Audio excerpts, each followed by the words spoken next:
Boston Celtics easily dispatched the Indiana Pacers. Kind of a snoozer. My men's league game was way more heated. It went overtime. Celtics win easily. And, you know, Jaylen Brown had 40, but the biggest storyline kind of was the Tyrese Halliburton hamstring injury. It looks like he may not be able to go in Game 3. And we know if you go down 0-3 in the NBA playoffs, it's a death sentence. Teams that fall behind 0-3, I think, are 0-153 in the playoffs. So not good for the Pacers. But there's an interesting storyline regarding Jaylen Brown, the Boston star who scored 40 last night. And I say star because he was All-NBA last season. Now, earlier this week, the NBA announced the All-NBA teams. And Jaylen Brown was snubbed. And it was kind of weird because Boston had the best record in the league. The Celtics won NBA point differential by an astronomical margin. They had the most 20-point wins in the NBA. They eviscerated the league, totally dominated. Yet only one player, Jason Tatum, was All-NBA. How does that kind of thing happen? And you wonder, would Jaylen Brown take that personally? Oh, you got to love that. Jaylen Brown, a quiet anger. They're seething. And you know who it's a shot at. Let's be real, people who follow the NBA. It's kind of a jab at Halliburton, who was injured, missed some games, doesn't play defense like Jaylen Brown. And Halliburton was on the other side of the court last night. Jaylen Brown went off and let the people know. And I got to be honest, Jaylen Brown's got some beef. Okay, well, I'm not going to sit here and argue all NBA, but the Lakers, who were a play-in team, had two guys that were all NBA, LeBron and AD, and I'm not saying they didn't deserve it. They were a play-in team, okay? The Phoenix Suns, 6th seed, dusted. I'm talking swept in the first round by the Timberwolves. They had two all-NBA players. Boston, top team in the league, only going to get one? It felt a little strange. Now, I should point out, everything is lining up for Boston, right? They're now 10-2 in the playoffs.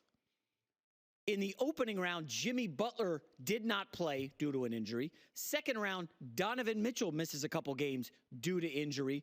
And now we've got the Halliburton injury. Things are lining up for Boston. And I talked yesterday about the Mavericks. It's looking to me like a Celtics-Mavericks collision course in the finals. And if Boston ends up sweeping Indy, which is certainly in play if Halliburton doesn't go in Game 3, we're looking at Boston having 8 to 10 days off before the NBA Finals. 8 to 10. That's great news for Porzingis. They had a big guy, Cornette, I think got dinged up last night. He's not a factor, but again, they need 10 minutes out of him in the playoffs. 10 minutes a game.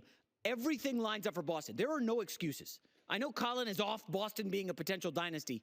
They're also in line to go back to the finals for the second time in 3 years. And listen, I'm not the biggest Jaylen Brown fan in the world. I like his game. I think his handle's still in question. He did, side note, leading up to the NBA draft, he was working out at my gym, and I got a peek in the window at him, and I was like, oh, this guy's pretty nice. I didn't think he was a top 5 pick. He has emerged as a top 15 player in the NBA. That's undeniable. And you guys, I'm sure, have seen the movie Gladiator. I don't know what it is with me referencing these like old school war movies. Yesterday, Troy. Today, Gladiator. But Jaylen Brown's quotes last night where he was so, seething with anger, it reminds me of Gladiator where Russell Crowe said, I will have my vengeance in this life or the next. I'm sure you remember that. Classic line. Listen, Jaylen Brown is getting his vengeance. And he kind of had a good finals a couple years ago against the Warriors, then petered out in the last few games. And again, the offensive skill set, not totally there. He dropped 40 last night, though. Jaylen Brown getting his revenge for the All-NBA snub. And the Celtics look like they're hurtling toward another trip to the NBA Finals. All right, I want to quickly pivot to the NFL and Jordan Love, Colin Cowherd's favorite quarterback. I don't know, it's a battle between him and Jared Goff. This is a situation now in Green Bay. We're not at DEFCON 1, probably at DEFCON 3. So Jordan Love, famously drafted in the first round, they traded up for him. Rodgers was, he was so ticked off. He used that as vengeance and went and got 2 MVP awards in a row. The Packers were at the top of the NFC, just couldn't break through. So Love sits for 2 years, then sits for a third, started just 1 game in his first 3 years. And then they have the beef with Rodgers, and he moves on, and Rodgers is angry and pouting, whatever. Jordan Love starts last year, kind of okay. He was meh, nothing special. Mid, as the kids like to say. And then what happened in the second half of the season? Final 8 games, Jordan Love was dominant. 18 touchdowns, 1 interception. You toss in the play-in games and look at how Jordan Love ended the season. Spectacular fashion, no doubt.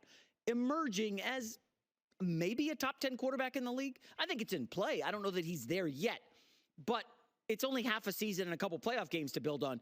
He did look good against Dallas and Dak on the road, and then nearly went to San Fran and pulled off the win. That was a great game. But all arrows are pointing up in Green Bay.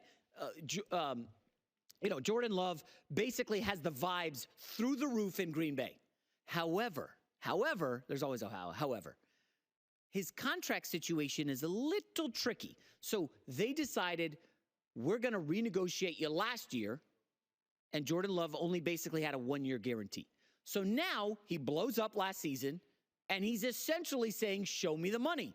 The media asked Jordan Love, what does the future hold? So if you don't get a deal, are you going to not show up for training camp?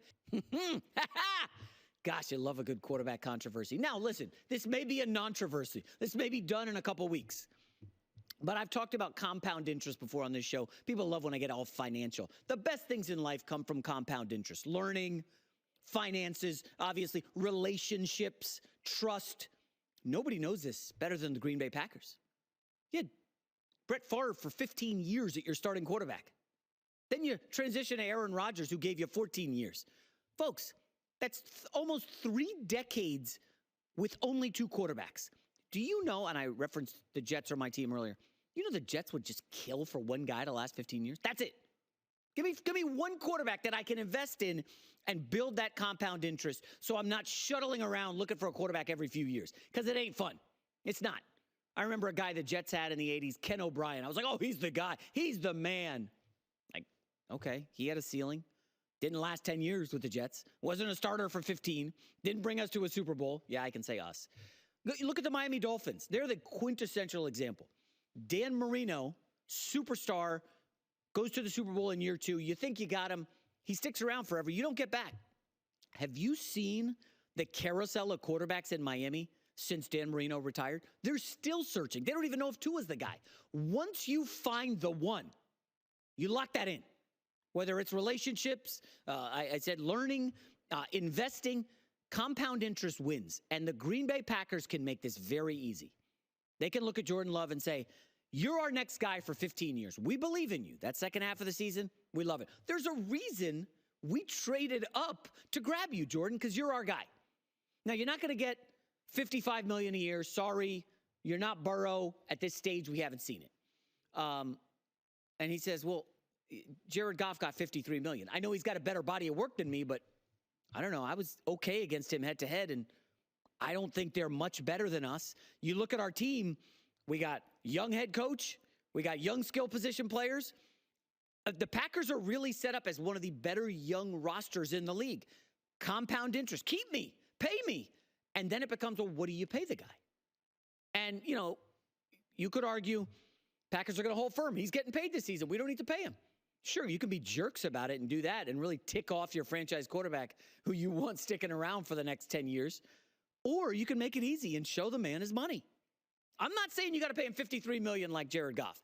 I don't know that he's got the body of work that warrants $53 million, but I don't know. Trevor Lawrence is going to get paid here in short order. And you can't tell me with a straight face that Trevor Lawrence, who I love, I was a huge Trevor Lawrence fan at Clemson. You can't tell me that he has been demonstratively better than Jordan Love. He just has not. And Jordan Love, I know it's only one season as a starter, but you've got something to build on with the continuity in that organization. A lot of young skill position guys, very young coach. I don't see why they can't just pony up the money. Now, the question becomes, well, what happens if they don't? Is he going to really hold out? And since the new collective bargaining agreement, we haven't seen a quarterback really hold out. Now, Chris Jones of the Chiefs held out last year. It blew up in his face, a total disaster. He regrets doing it. Bosa in San Fran, different story. They were able to waive his fines for his holdout. He got his money. Everything's copacetic. What's going to happen with Jordan Love? Do the Packers decide they're going to play hardball? Or do they say, hey, we want to build something special here. We've got our guy. We don't want to go the franchise tag route. We don't want to do that. Remember, Kirk Cousins in Washington hated the franchise tag. Washington liked Kirk Cousins. They didn't want to put a ring on it. And they were like, oh, we'll franchise tag you. We trust that we're going to be together. Well, 2 franchise tags later, he's out the door. And Washington's scrambling, and they're going through the Taylor Heineke's of the world and the Ryan Fitzpatricks. Now maybe they have their guy in Jayden Daniels, but it's been a tough go since Kirk Cousins left. when you have the one, and they think Jordan Love is the one, you got to lock it up. I don't think there's any doubt here Love is going to get paid. I know the guy who usually sits in this chair wants to preach patience and let's see some more. Doesn't work like that.